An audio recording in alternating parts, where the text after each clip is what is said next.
Last week I said that we were going to make a German chocolate cake because I have a very special visitor coming into town. It's my sister Rue, and her favorite dessert is the German chocolate cake. So this is my first time making one. It is another triple layer cake, and I happened to find the perfect recipe.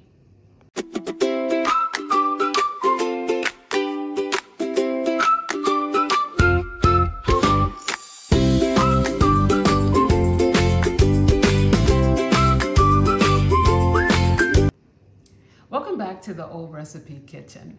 I just wanted to give a little bit of backstory about the German chocolate cake before I actually started to make it and assemble it today. The German chocolate cake is not actually from Germany. I used to think that it was, but it's actually named after the guy that submitted the recipe all the way back in 1853, a baker named Samuel German. Submitted this for publication, and it was called German's Chocolate Cake. Now, over the years, they took that off and they started to call it German chocolate cake. An actual example of a German cake would be the Socker, which is a chocolate cake that has marmalade underneath, through the layers, and then on top of it is a nice chocolate glaze. Or the Black Forest cake that is full of cherries and other fruits. That is actually pretty good if you like cooked fruit. Anyway, today's recipe is going to come to you from Mother Estelle's. And this is a complicated cake. It is 3 layers, like the hummingbird cake. However, it has a special filling and icing that goes on separately. So I'm going to attempt to make this cake and surprise my sister. Wish me luck.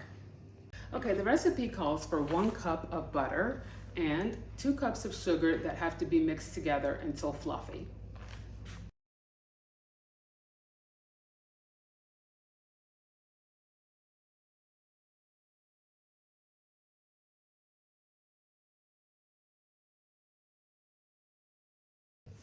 All right, the next step of the recipe calls for 4 egg yolks, so you have to separate them. You add them 1 at a time to the mixture and beat them until fluffy.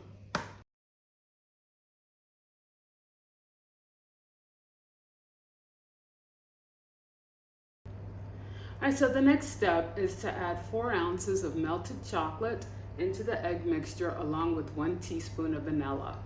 Now, it's supposed to be sweetened chocolate, but I could only find semi-sweet at the store, so I think it won't make that big of a difference.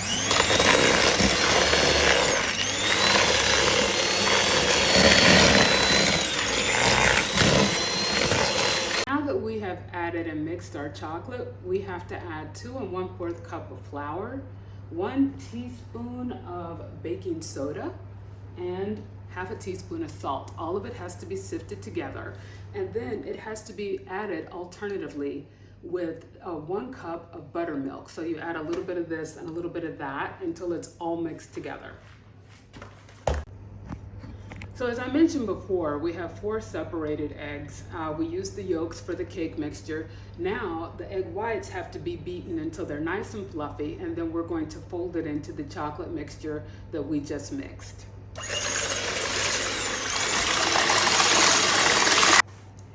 All right, so with some help from my lovely assistant, we were able to beat the egg whites until they were nice and fluffy, and now we're going to fold it into our chocolate mixture.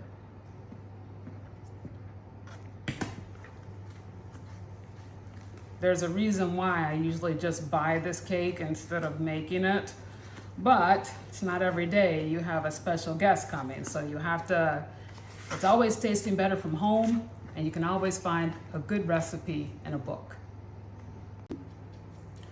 All right, so we're going to be killing 2 birds with 1 stone. While the cake is baking in the oven, you can always use your time to make the filling that goes with it, the coconut filling.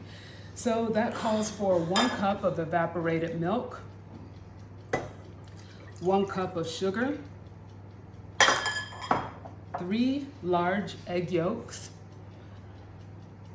half a cup of butter, and 1 teaspoon of vanilla.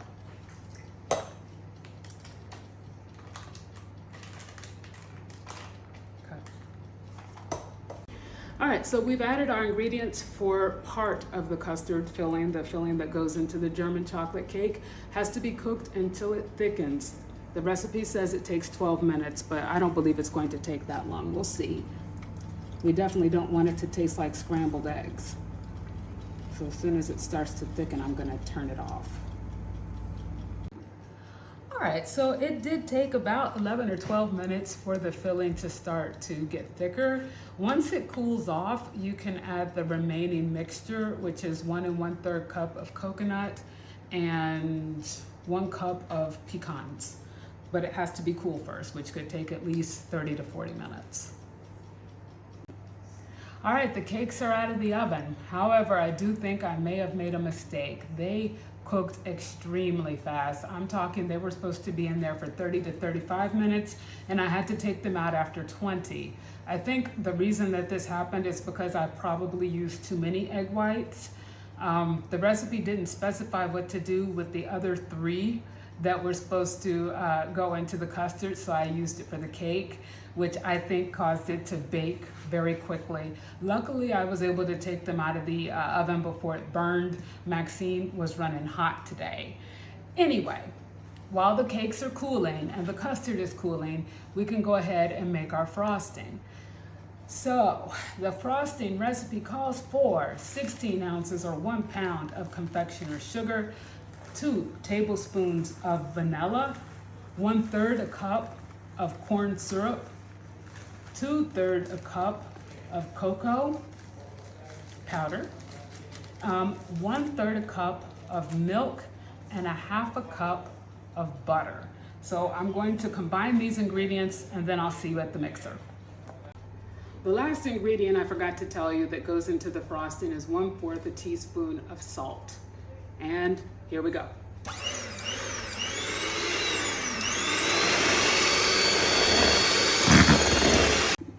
Okay, so the frosting turned out really well. As I said, you can make your own frosting at home and it will be just as good as anything that you brought at the store. Now, our custard is cooled and we're ready to add the pecans and coconut, shredded coconut to the custard, which we will use to add on the layers of the German chocolate cake. All right, so this is what our custard looks like, and now we are ready to add the coconut and pecans to that.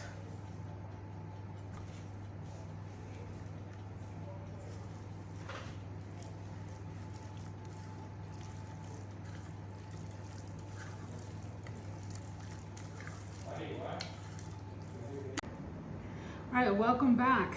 We are now ready. We have the cakes that are cooled, we have the custard that is cooled, and we have the frosting that is ready. So we start with our first layer and we are going to add the German chocolate filling, which is our coconut and pecan mixture. It goes between each layer of the cake.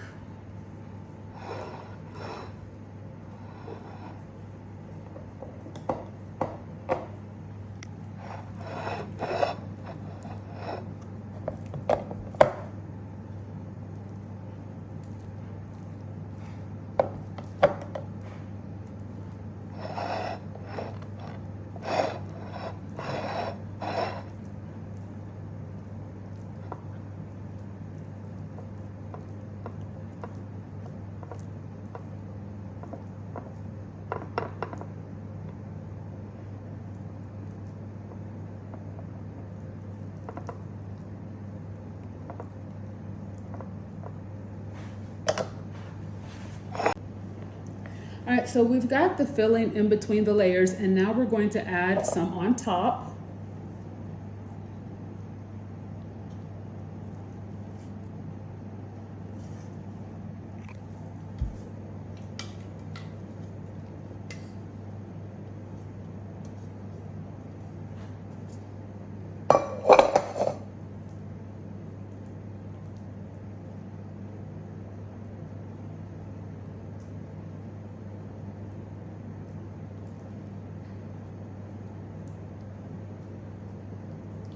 Now, we've got it added on top. We're going to add our, are you shooting me or the cake?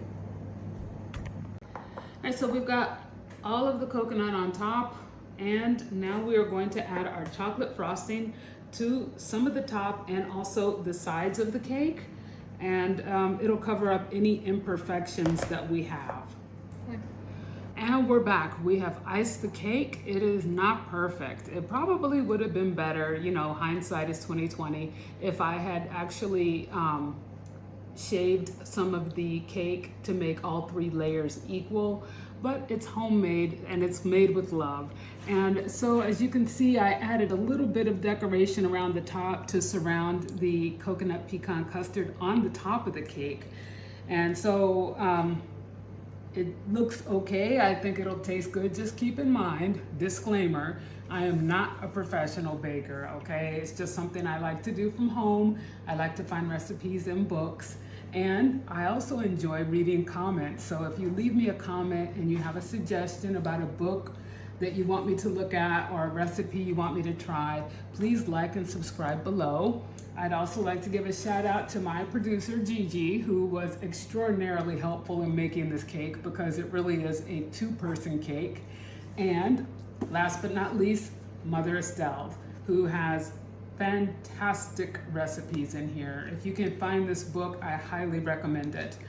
In the meantime, I think my sister will enjoy this cake. And next week, we will have something a little bit lighter to eat. Request from a special guy, a peach cake. So let's see what happens. Until next time, I am Yvonne, and this is the Old Recipe Kitchen. Thank you for tuning in.